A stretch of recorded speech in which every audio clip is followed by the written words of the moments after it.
Hey everyone, it's Erica here, and these are the tips and tricks I have learned on how to design your island in Animal Crossing New Horizons. Let's get started. Try to go with a theme if you can, or it can also be multiple themes. So what I mean by this is that you can really decide on a theme if that is your thing. If that makes things easier for you, definitely try to just stick with one theme. But for example, for me, I'm very indecisive and I actually like a lot of different themes. I love a lot of different objects. I like a lot of different items in the game. And so I actually decided to go with multiple themes on my island. The center of my island is what I call the plaza or the town center. I have a lot of stone paths throughout the center of my island. That is actually where I placed most of my villagers. And I also placed Nook's Cranny there. I also placed the Able Sisters there, and that is actually just where I put everything,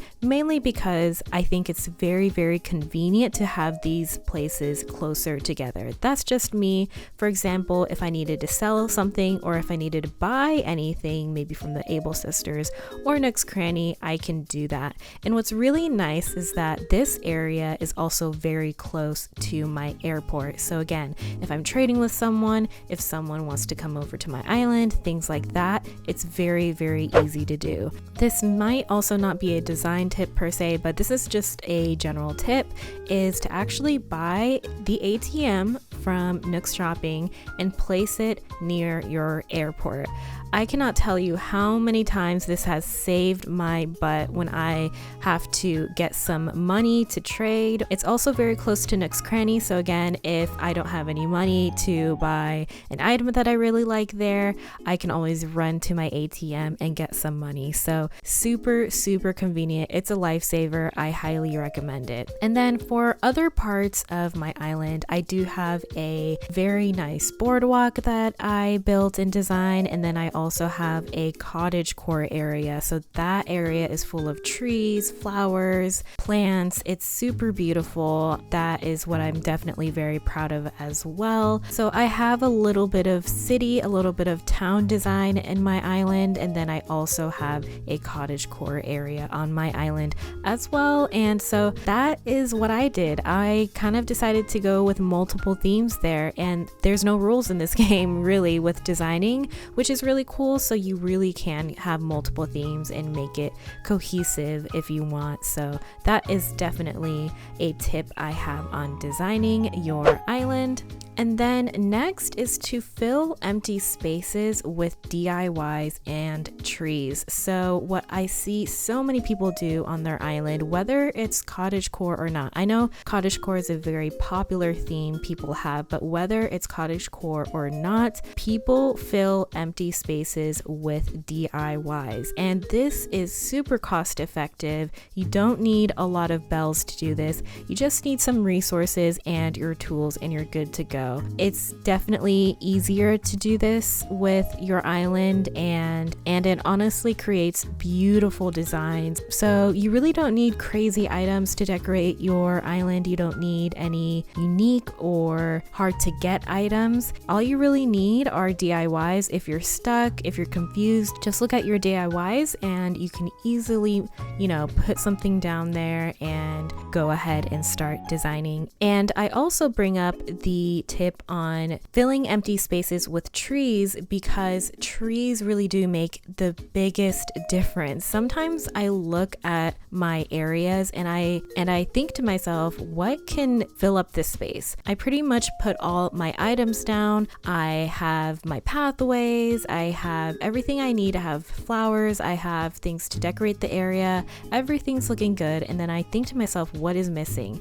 And it's often trees. When I tell you trees make the biggest difference, they really do. They fill up the space and they can even cover some empty patches as well, or some cliffs you may not like. It's a lifesaver. It covers things, but it also just fills in the space and it just makes everything way more natural looking and it just brings everything together. So that's definitely a tip I have. And another tip is to not be afraid of weeds if it fits in with your theme. For a lot of people, they really love cottagecore style islands, and I do too. Or it doesn't even have to be cottagecore. It can be very natural. It can be like a natural themed island as well, or anything like that. But weeds really do add, again, filler space. So if the ground looks empty to you, if the ground looks different and you want to do something a little bit more fun and exciting, maybe it looks plain to you, definitely weeds are amazing. Especially during the seasons, when the seasons change, the weeds change, and they bring such an incredible texture to the ground. So definitely don't be afraid of weeds if it fits in with your theme. A caveat to this is also you can also add flowers if you want. You can add random items, things like that.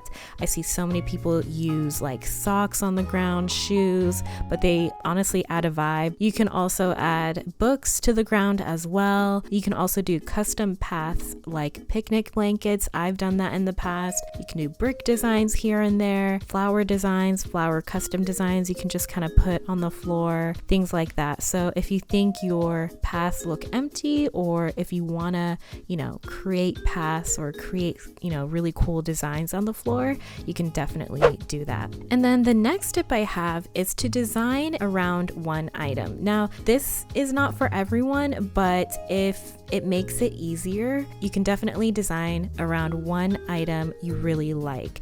I've seen this been done a lot, definitely, for sure. People even design around a tree. Like literally people design around a tree and they create a picnic area, or they place a bike under the tree and they, cover the area with a wheat field or weeds or, just random items. It's really cool what people can do. People like to design around a statue, which is really cool that I've seen before. People like to build really cool pavilions. There's a lot of things you can do there with designing around one item. So definitely that is a big tip if you are stuck, or if you have just that one area that you're stuck on and you have no idea what to do with. That is definitely a really good tip. And then I also have really great tips from you guys. So one of the tips is to make sure you absolutely know where you are gonna put your inclines and your bridges, because they will be permanent. If you're unsure on where to put your inclines and bridges, definitely be sure to take your time, because it is going to be permanent and you will be unable to move it in the future. So definitely take your time there. That is a really, really great tip. And then the next tip is to place your pathways first. This can help you map out where your buildings will be and what areas you will want to create. So I highly recommend this as well if you're very, very visual and you like to draw. That's a great tip. Just draw it out on some scrap paper or just any piece of paper, and you can kind of design your pathways and figure out where you want to put certain areas on your island,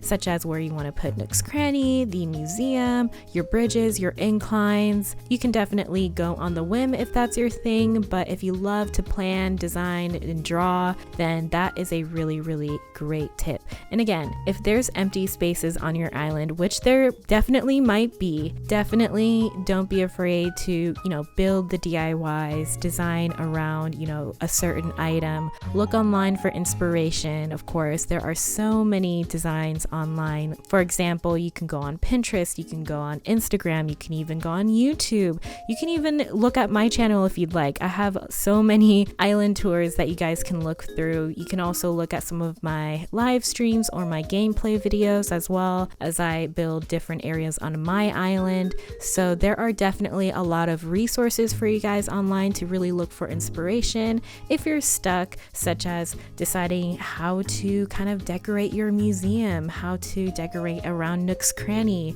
where to place your villagers' houses, things like that. There are definitely ways to do it. So highly recommend. And if you happen to already have your island done and you're kind of in a rut and you really don't know what to do with your island, if you're comfortable with it, you can always restart the game. A lot of people do this. A lot of people get into a little bit of a funk and they get burned out, and then they decide to actually restart the game. I mean, if that's your thing, and if you've been contemplating this for a while, then maybe that is the best route for you as well if you're in a little bit of a rut, because once you kind of design your whole entire island, again, your inclines and your bridges cannot be changed. So that is, something to consider if you are in that stage of the game. And that is pretty much it on how to design your island in Animal Crossing New Horizons. Again, I am not an expert by any means, but I just have some tips and tricks for you guys that I would love to share. And I'm very happy to answer any questions you guys may have as well. And with that being said, I hope you guys have an amazing day, and I will see you guys again in my next video very soon. Bye.